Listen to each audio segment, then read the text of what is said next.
Hello, my name is Melissa Fleming, and I am the United Nations Undersecretary General for Global Communications. I am proud to be here for today's launch of the United Nations initiative, Football for the Goals.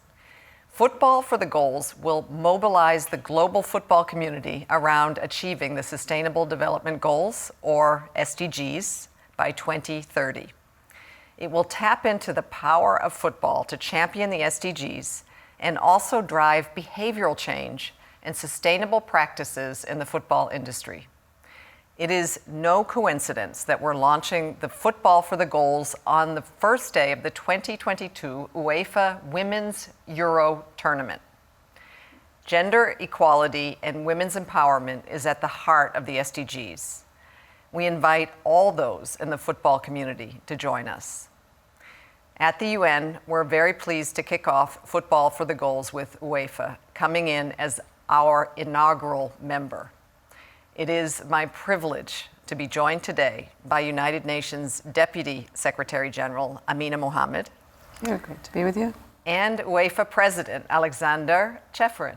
Nice to see you both. Hello. Welcome. My first question goes to you, Deputy Secretary General. Not everyone in the world of football is familiar with the Sustainable Development Goals. Can you tell us a little bit about what they are and why they're so important for the world?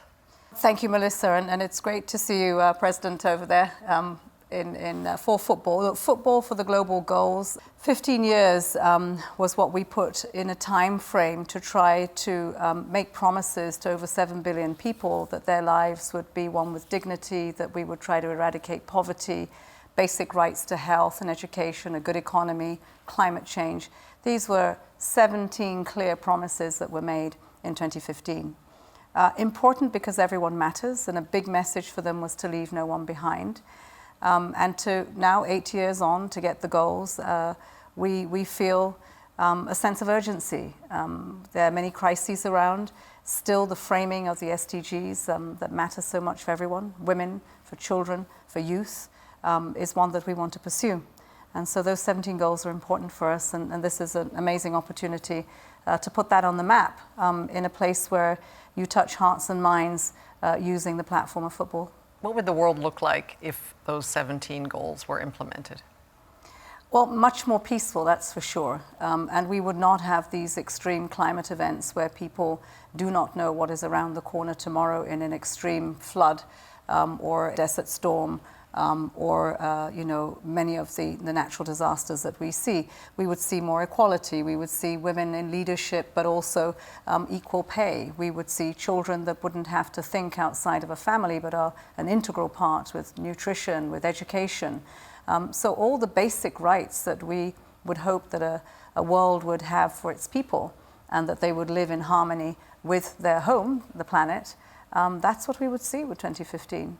I think it would be fun. We could get on with the business of striving for our aspirations, doing so living without fear, doing so without the thought that around the corner may be another crisis and conflict. So these, I think, would be taken off the radar, would be gone with that fear from so many things, and one where we could look to prospering.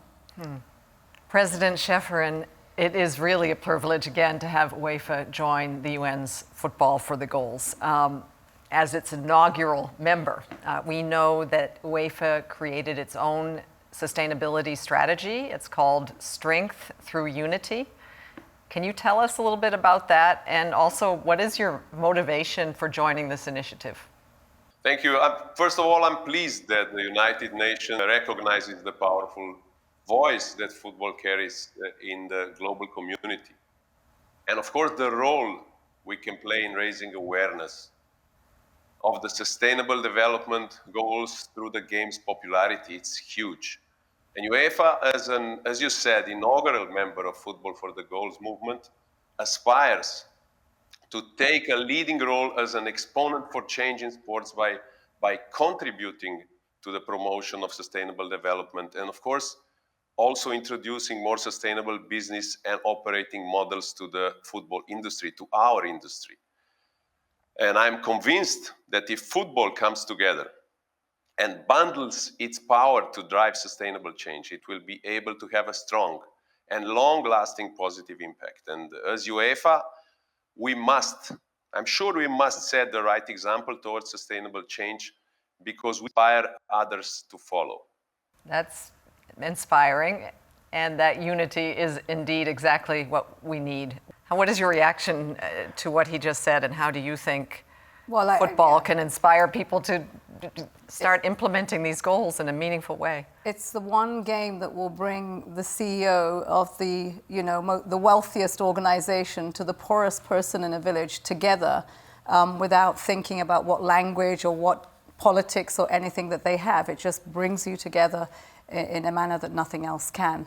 And I think this world is so in need of coming together for dignity, on solidarity, respect. I mean, just the basic elements of our humanity is what we need to see, and football does that in such an amazing way.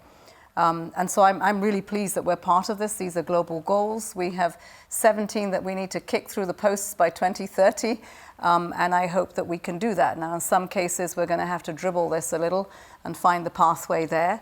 But many of the things that you come to understand about football are also about life. They're also about what is intrinsic to human interaction, that with our environment. You can talk about the football pitch, and if you don't know it well and you don't take care of it, then you're not going to play football very well.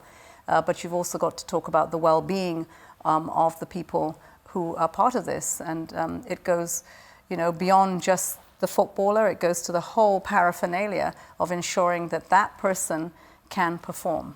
And that's what it's about, as governments and stakeholders and all of what we have in our world. How do we ensure that that one human being gets the dignity and the respect and the rights to thrive, and that's survive and thrive. And that's what I think is great. This is very exciting. Yeah, indeed. I think we have an incredible tournament in front of us, and bringing, as you said, and as the Deputy Secretary General just said, people of all walks of life together. It is a sport that is played in refugee camps and on dusty fields with just a ball needed, and I think everybody who is kicking that ball aspires to one day perhaps compete. But how could you see that this tournament could perhaps, how can you integrate the Sustainable Development Goals in the work that you're doing? Women's football is finally enjoying the attention and popularity it deserves. And I think this Euro will take the women's game to exciting new heights. A record-breaking ticket sales, for example. It will be a fantastic atmosphere. Nine splendid venues, including the opening match in Old Trafford and the final at Wembley, both sold out in a day. 100,000 people at Wembley. Now, speaking from the perspective discussed tonight, we will ensure this will be a fully inclusive event. It will be delivered following the highest standards of event delivery, of course, considering human rights and environmental aspects. And the areas that are in focus include, first, fighting discrimination with a focus on online abuse, which is a big problem these days, providing access to low mobility spectators, ensuring safe and healthy stadiums, and ensuring human rights are respected throughout the procurement value chain. This is also very important and not usual. On the environmental aspect, the focus will be on energy efficiency, waste management, and surplus food.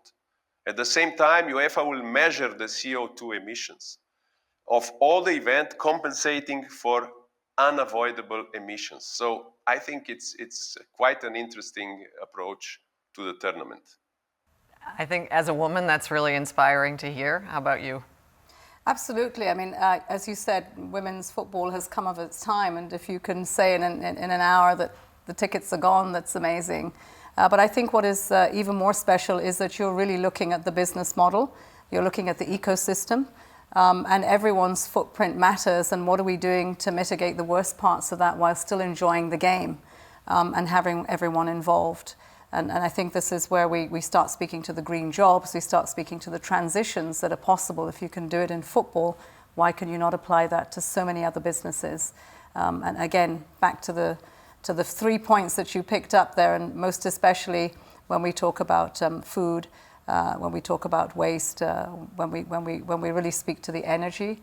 It's a really important part of what we need to change the way that we do business on. Excellent. Well, I think we're all really looking forward to this amazing Women's Euro. And thank you so much, President Ceferin. It's really been a true pleasure to speak to you, and of course, as always, to the Deputy Secretary General, Amina Mohammed, who has from the very outset been the leading champion for the 17 Sustainable Development Goals. Thank you, and all the best. It's been a true pleasure. Thank you very much. Look forward to kicking very much. SDG 5 with you at the women's tournament. Thank you, and all the best to both of you. Bye-bye. Thank you.